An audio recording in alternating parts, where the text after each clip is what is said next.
Top boxing news. Ow! Okay, we'll start with this. The rumor mill is spinning, and according to Heavyweight Boxing UK, Saul Canelo Alvarez revealed that boxer Andy Ruiz has not shown up to train at the gym run by Eddie Reynoso. Destroyer is not the first fighter to abandon ship, as Ryan Gersha revealed February 28th on Twitter the reasons why he left the Canelo team, making it very clear that for the coach, the only important fighter is Canelo, while other fighters do not receive the same attention. Alvarez denied the situation, and it's not just Ryan Garcia that left. It's not Andy Ruiz Jr. either, if this rumor checks out. Before that, Luis Nery. He left Eddie Reynoso before they did. So even with that, and even if this rumor about Andy Ruiz not showing up to train, even if that checks out, does that mean that it's Eddie Reynoso's fault? Is it the way they say it is, that Eddie really only has time for Canelo Alvarez and no one else? Well, not from where I'm sitting. I don't think that's the case, because when it comes to Andy Ruiz, Ryan Garcia, and Luis Nery, they have one thing in common. There is a common denominator, the tie that binds, and it's that all three of those boys got motivational and discipline issues. Stop me when I tell a lie. Wasn't it Luis Nery who, immediately after the first Yamanaka fight, he tested positive for a weight-cutting agent in clenbuterol, and afterwards, in the second fight, he was suspiciously unable to make the weight. How convenient. And he wasn't with Eddie Reynoso when any of this happened. All of this predates him actually joining Eddie Reynoso's gym. He blew the weight ahead of the Yamanaka fight in 2018, February of 2018, whereas he didn't enlist the aid of Eddie Reynoso until... What was it, August of 2021? 2 years later. Luis Nery's discipline issues predate his dealings with Eddie Reynoso. You think about Andy Ruiz. Andy Ruiz, who reportedly didn't train for the Anthony Joshua rematch. He was too busy partying, spending money, and having fun. That also predates his partnership with Eddie Reynoso. He was with Manny Robles in those days. And I told you, Andy Ruiz problem, it wasn't Manny Robles, and his problem here today, it's not Eddie Reynoso. Andy Ruiz's problem is Andy Ruiz. No fight announced and nothing. Nothing is going on for that guy. You think about Ryan Garcia and all of his peacock prima donna issues, his problematic teen and tween angst. Yeah, he claimed that Eddie Reynoso was never around also. But the way I see it, both things can be true. Maybe there's some truth to what these guys are saying about Eddie, that he prioritizes Canelo more than these other fighters, though who wouldn't, given who Canelo Alvarez is here today to the sport of boxing. Moreover, maybe it seems like Eddie doesn't have time for these guys because these guys aren't grafting the way Canelo Alvarez would. It doesn't have to be one way, it doesn't have to be. Both things can be true. What's being said about Eddie Reynoso by some of these fighters, what's being reported, and what's not being reported. The way I look at it, this might be only a part of the story. Is it a coincidence that it's these three guys? It's these specific three guys that left. Is that just a coincidence? Problematic Ryan and undisciplined Andy and Luis? Is that a coincidence? What if there's more to the story? Why doesn't Andy Ruiz Jr. have a fight date? The man has fought only once in the last 2 years. You heard that right. He sat out all of 2020 and he fought only once in 2021 here in 2022. We're about 2-3 months into the year of 2022. A schedule like that, a sparse schedule of inactivity, is no victimless crime. You get the sense that if this guy wanted to be fighting more, he'd be fighting more, or at least he'd be trying to. You'd be hearing about it. If they ain't got nothing for you to do over there on the PBC side of things, why don't you take your business elsewhere? All he's done in the last 2 years is win a hard-fought decision against Chris Arreola after having sat out all of 2020. So what's he gonna show up to train for if he's got nothing on his schedule? He, like many of his PBC stablemates, has a sparse schedule of activity. He only fought once last year, the same as Jermall Charlo. I feel like if this guy wanted a fight, he'd be hounding his manager to get him one. If Canelo says that he's not training at Eddie's gym anymore, well, maybe it's because he doesn't have anything on the horizon. Just in keeping with the theme of heavyweight news, per tweet from Michael Benson, Anthony Joshua has confirmed that he is willing to take an interim fight in order to stay active if he has to wait for the Alexander Usyk rematch. Regarding possible opponents for this bout, AJ said, "I don't give a fuck. I'll fight whoever, whenever." That's the right attitude to have when dealing with uncertainty. Doing whatever it is you have to do, if you have to do it in the in-between time. And we don't know how long Usyk's going to be preoccupied. Anthony Joshua has declared Angel Fernandez is now his new main trainer. Fernandez has been an assistant coach to AJ for the past 3 years and will now head up his camp. We know what motivated the trainer switch. Going into that Usyk fight with the wrong game plan. That's what did it. And ahead of a rematch, a potential rematch, a lot of people thought something needs to change in Anthony Joshua's corner. But then the whole situation has changed. I don't know what to make of Angel Fernandez being elevated to head coach in Anthony Joshua's corner, because I don't even know that there's going to be a rematch between AJ and Usyk, being honest with you. Thus, there's not a lot there to react to. The whole reason things needed to change was so that AJ would stand a better chance of winning the rematch. Now, we don't even know if there's going to be a rematch. Trainer switch might be inconsequential. It might not even be necessary, not if there's no rematch to prepare for. We don't know when that conflict in Ukraine is going to end, and we don't know how long Alexander Usyk, this division's unified heavyweight champion, is going to be entangled in it. We don't know how long any of that is going to take. For that reason, I kind of feel like Anthony Joshua can just proceed with the rest of his career, whatever that entails. Though as a contingency, they should be mindful that Usyk... What if this guy doesn't come back? Not fast enough for the alphabets anyways. How long are the alphabet organizations, the sanctioning bodies, going to allow him to hold those 3 alphabet titles? 3 of the 4. How long will they leave those titles in limbo while he's away? I mean, I'm not expecting them to strip him tomorrow, next week, or next month, but if this war drags on to where it's still going on at the end of this year, will those alphabet organizations allow Alexander Usyk to hang on to those belts? Now, Usyk himself, he's made his priorities crystal clear, and I don't think any of us are surprised that he prioritizes family and his life in Ukraine more than any titles he's won as a professional boxer. Of course. I am curious to see how Angel Fernandez is Anthony Joshua. I'm curious to see how he looks as opposed to Rob McCracken's Anthony Joshua, the one that won 3 of the 4 alphabet titles. I'm not one of these guys that poo-pooed all over Rob McCracken as soon as trouble showed up. For what it's worth, Rob got him to those belts. He got him to those titles. He got him to where he is. Even if Anthony Joshua needs a corner switch. Maintain my original position. That doesn't make Rob McCracken a bad trainer. That just means Anthony Joshua might need something new, might need some kind of a change. So I question here and now as to whether or not that change is even necessary when we don't know if there's going to be a rematch. Usyk's going to be your next opponent, most likely. I just want to get your thoughts. All due respect, you know what I'm saying? Let him rest, let him handle what he's handling right now, but we can't talk about the fight game right now. Is it being pushed back then? I don't want to mention that, bro. He's going through a lot right now, you know what I'm saying? Try and understand.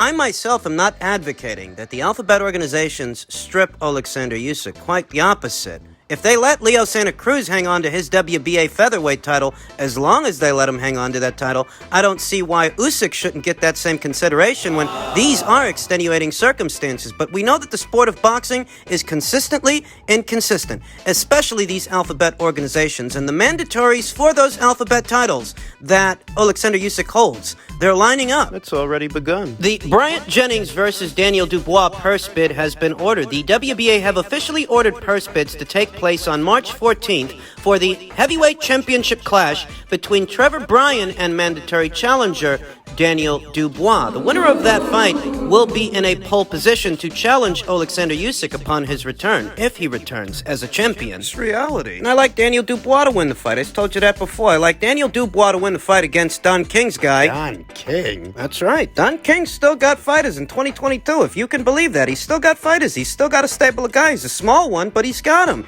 And Trevor Bryan, WBA regular champion, is one of those fighters. Trevor Bryan, who was in action earlier this year in January, late January, on the undercard of Makabu versus Machunu 2. He won a split decision over unbeaten Jonathan Guidry, and now he's set to take on Daniel Dubois in his very next fight, a fight that's set to go to a purse bid. And that it's going to a purse bid communicates to me that the Trevor Bryan people and the Daniel Dubois people, they didn't reach a deal. They couldn't come to one in a timely fashion, so now the purse bid is going to settle it, and the rights to the fight will go to the highest bidder. I don't want to be presumptuous, I don't want to make bold claims, but I am expecting Frank Warren and the people over there at BT Sport to win the rights for this fight. I mean, who the fuck loses a purse bid to Don King in this day and age? I'm not fucking around.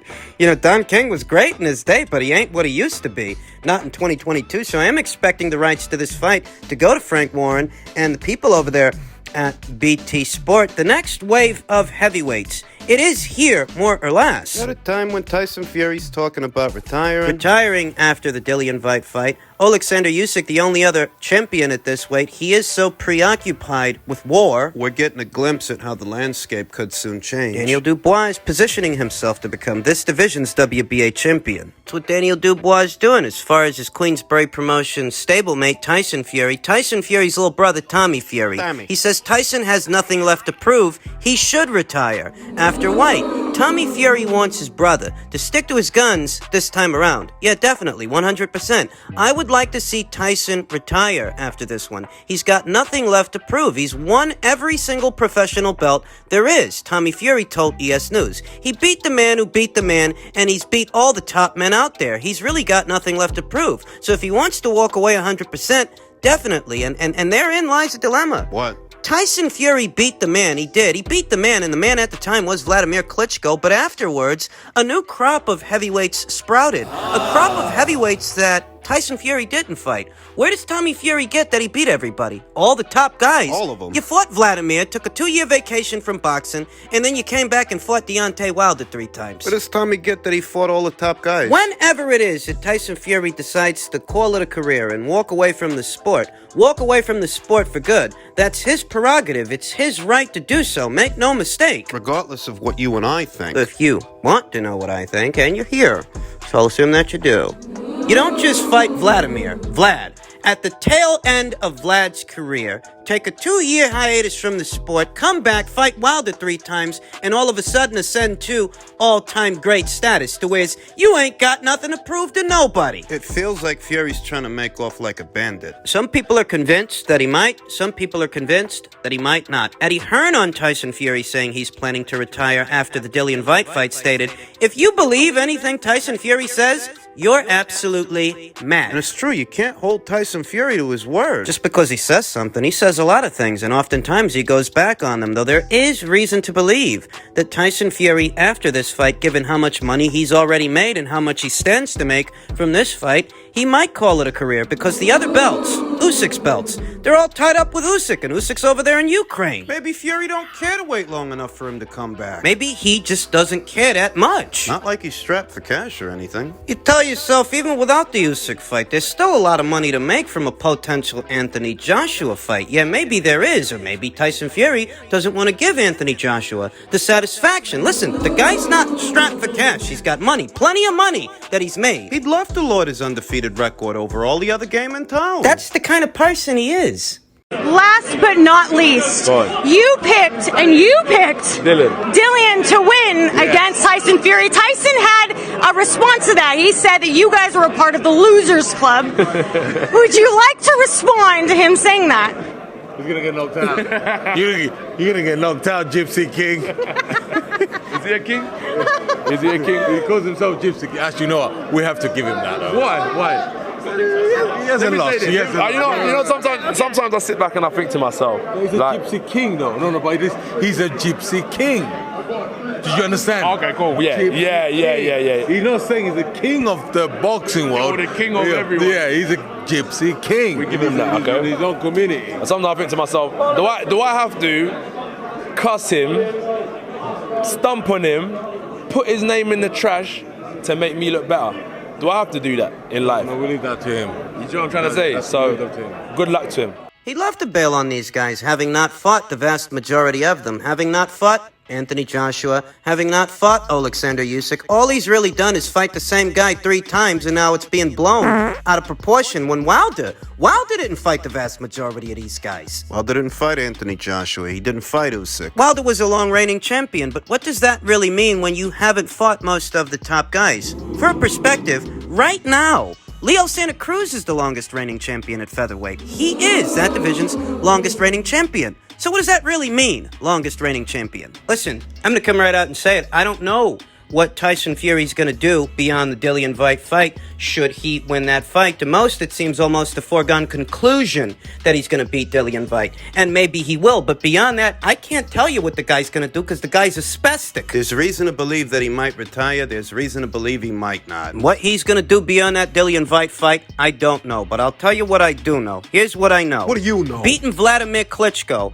at the tail end of Vladimir's career, then going on a 2-year hiatus, coming back and fighting Deontay Wilder. He fought the same guy 3 times. That's the highlight of Tyson Fury's comeback, his big comeback, fighting the same guy 3 times, Deontay Wilder. That's 2 top guys. That's it, 2 guys, and you'll excuse me for saying so, but the heavyweight division consists of more than just 2 guys. If he retires after the Dillian Whyte fight, well, you never fought Anthony Joshua, you never fought Alexander Usyk, so what do you get? That Tyson Fury fought all the top guys. No, he didn't. The way it breaks down, he fought a past his prime Vladimir Klitschko towards the tail end of Klitschko's career, and his reign as a champion towards the tail end of it. He then took a 2-year hiatus from the sport, comes back, fights the same guy 3 times, and suddenly he's got nothing to prove? Suddenly he's... That's supposed to make him an ATG? That's not what an ATG's resume looks like. You want to see an ATG's resume, you look at Joe Louis, you look at Muhammad Ali, you look at Larry Holmes. Lennox Lewis. There ain't that many names, if any, missing from his resume. Fought a domestic rival in Frank Bruno, avenged the loss to Oliver McCall, avenged the loss to Hasim Rahman, fought anyone from Ray Mercer to Vitaly Klitschko towards the tail end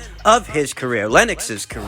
That's what an ATG resume looks like, not Tyson Fury's. Tyson Fury's resume consists of 2, just 2 victories, 2 wins. That's it. We could say 4 fights, but with 2 guys. 2 guys, really. Yeah, the first fight with Vladimir, because there was no rematch, he skipped out on a rematch, and the Wilder trilogy, the 3 fights he had with the same guy, the 3 fights with Wilder. Those are both very good victories. They are, but that's not an ATG resume. It just isn't. You realize that Tyson Fury has been inside of this bubble with Deontay Wilder since, what was it, 2018? Since 2018, he's been wrapped up with that guy. From 2018 to 2022. Inside of that bubble, and that makes him an ATG. An ATG like Lennox Lewis, who fought anyone from Mike Tyson to Evander Holyfield. Shannon Briggs? No, I don't think so. That's not what an ATG resume looks like. And while Tommy Fury, Tyson Fury's younger brother, might maintain that Tyson ain't got nothing to prove, if he retires after that Dillian Whyte fight... He made his money and he's making off like a bandit, but he ain't no ATG. It's his prerogative. He can retire when he wants to, though if he does, I think there's going to be a feeling of unfinished business.